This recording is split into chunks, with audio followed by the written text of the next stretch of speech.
আসসালামু আলাইকুম। আমি এখন বানাচ্ছি খুব কম খরচে খুব সহজে দোকানের থেকেও অনেক বেশি মজার একটা সন্দেশ।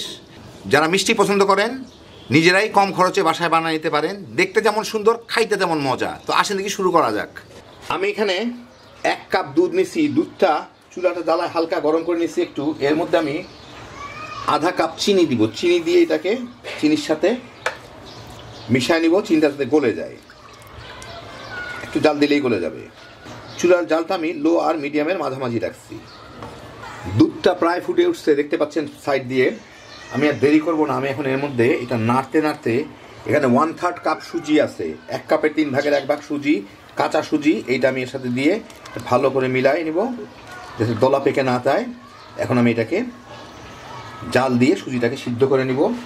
একই সাথে আমি এখানে দিয়ে দিচ্ছি কয় ফোঁটা গোলাপ জল। আমি কোনো ইয়ে ব্যবহার করব না, এলাচি টেলাচির গুঁড়া ব্যবহার করব না। গোলাপ জল একটু দিয়ে দিই, 1 চামচ আধা চামচের মতো দিলাম বোধহয়। ওটাই ভালো ফ্লেভার আসবে। আমি ফৈনি মানুষ, গোলাপ জল দিয়েই ছেড়ে দিলাম। এখন চুলাটাকে মিডিয়াম আর লোর মাঝামাঝি এনে এটাকে নেড়ে নেড়ে আমি একটু শক্ত করে নিব, মানে ছুরি যাতে ভালো মতো ফুলে সিদ্ধ হয়। নাড়ার উপর রাখবো যাতে তলে লেগে না যায়। মোটামুটি একটু নাড়ার উপরে রাখলেই হবে। দেখেন অলরেডি এটা ঘন হয়ে গেছে। 3-4 মিনিটের মধ্যেই দেখেন সুজিটা বেশ ঘন হয়ে আসছে। এখন আমি চুলার জালটা একদম বন্ধই করে দিই, রিস্ক নিয়ে লাভ নাই। এর মধ্যে আমি 1 কাপ গুঁড়া দুধ মিলাবো। ভালো করে ঘুটে ঘুটে মিলাইতে হবে যাতে কোনো দলা না থাকে।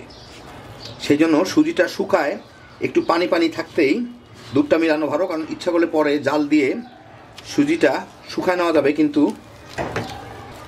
বেশি শক্ত হয়ে গেলে তখন আবার মিলানো মুশকিল।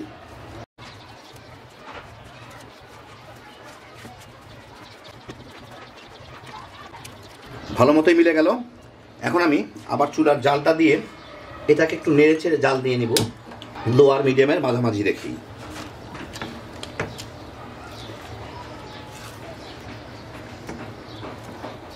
নাড়ার উপর রাখতে হবে যাতে যদি কোনো দুধের অংশ, গুঁড়া দুধের অংশ মিলে না থাকে, এর সাথে মিলে যায়। 7-8 মিনিট জাল দিয়ে এই যে যখন শক্ত হয়ে যায় আর যখন নাড়ানো হবে নিচে যে লেগে যায় এগুলো খুলে আসতেছে। এই দেখেন এর সাথে উঠে আসতেছে এই যে। এখন আমি চুলাটাকে বন্ধ করে দিব, না এটা পুড়ে যাবে। এই যে বাদামি বাদামি হয়ে যাচ্ছে, বেশ যথেষ্ট পরিমাণে শক্ত হয়ে গেছে এটা। এখন এটাকে আমি একটু ঠান্ডা করে নিব, অল্প একটু ঠান্ডা করে তারপর এটাকে আমি রোল করে ফেলবো। আর আশেপাশে যা আছে এগুলোকে আমি চেঁচে এর সাথে মিলাই দিব। একটু ঠান্ডা করে আমি এটা একটা স্টিলের প্লেটের উপর উঠে নিলাম। এখন এর থেকে আমি কয়টা লেচি কেটে নিব, একটা বড় আরেকটা আরেকটু ছোট, আর এই দুটা একদম ছোট ছোট দুইটা, মোটামুটি সমান যাতে হয়। বড়টা একটু লাগানি।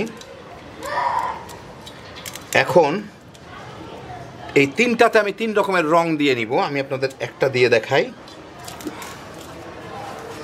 এইটা আমি একটু হলুদ কালার করে নিব। আমি ফুড কালার ব্যবহার করতেছি। এই কদ্দুর হলুদ হয়,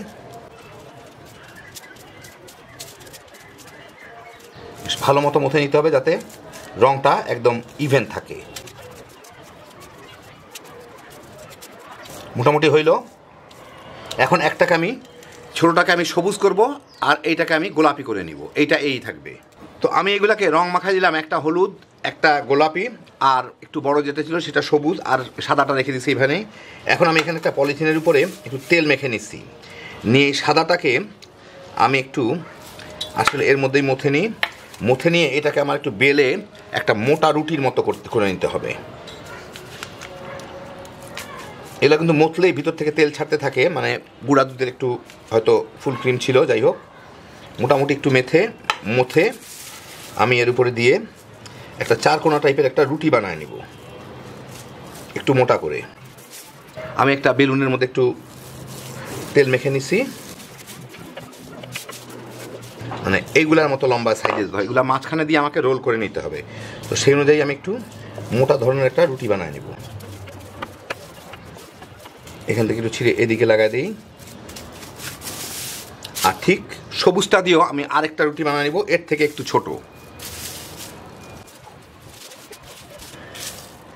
তো আমি বানাই দিলাম। এই সবুজটা এর থেকে একটু ছোট।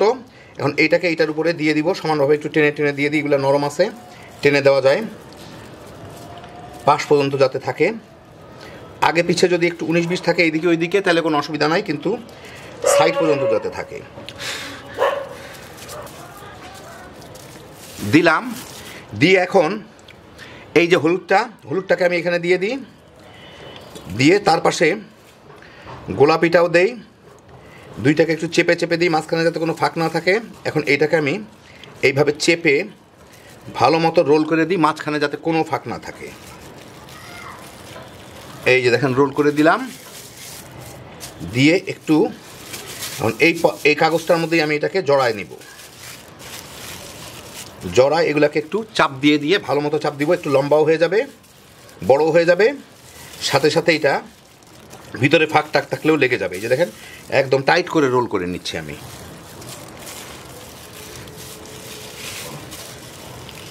টেনে একটু লম্বা করে দেই, তাহলে ভিতরে কোনো ফাঁক টাক থাকলে ওগুলো জোড়া লেগে যাবে।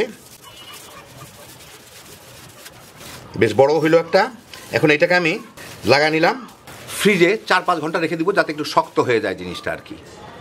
তো ঘন্টা 3 ফ্রিজে রাখার পরে এই হচ্ছে আমার সন্দেশটা, বেশ একটু শক্ত হয়ে গেছে। এখন আমার মনে হয় আমারটা একটু চিকন হয়ে গেছে, আর একটু মোটা হইলে ভালো হইতো। যাই হোক, যা হয়েছে হয়েছে।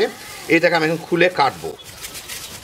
খুব ধারালো একটা ছুরি দিয়ে কাটলে ভালো, তো আমার ধারালো নাই, আমি এই কাটারটা দিয়ে কাটি, একটু মোটা করে করে কাটি। এই দেখেন ভিতর দিকটা কেটে আপনাদের আমি দেখাচ্ছি।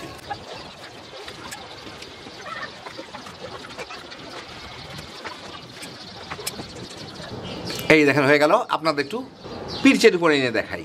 তো এই দেখেন হয়ে গেল আমার দারুণ মজার সুজি আর গুঁড়া দুধের সন্দেশ। দেখে গেলেন ভিতরে কেমন করে ডিজাইনগুলো করা যায়। আপনারা আপনাদের পছন্দ মতো যে কোনো রঙের ডিজাইন ভিতরে করে নিতে পারেন। কাটলে দেখতে খুবই সুন্দর লাগে, খাইতে দারুণ মজা। খুব সহজে কম খরচে তৈরি করে ফেলা যায়। এখন খালি বানাইবেন, পোলাপান লয়ে তামা তামা করে খেয়ে ফেলাইতে পারবেন। যারা মিষ্টি পছন্দ করেন তাদের জন্য হ্যাপি জোশের একটা আইটেম। আল্লাহ আপনাদের সবাইকে ভালো রাখুন, সুস্থ রাখুন, নিরাপদে রাখুন। ইনশাআল্লাহ বেঁচে থাকলে আবার দেখা হবে। আল্লাহ হাফেজ।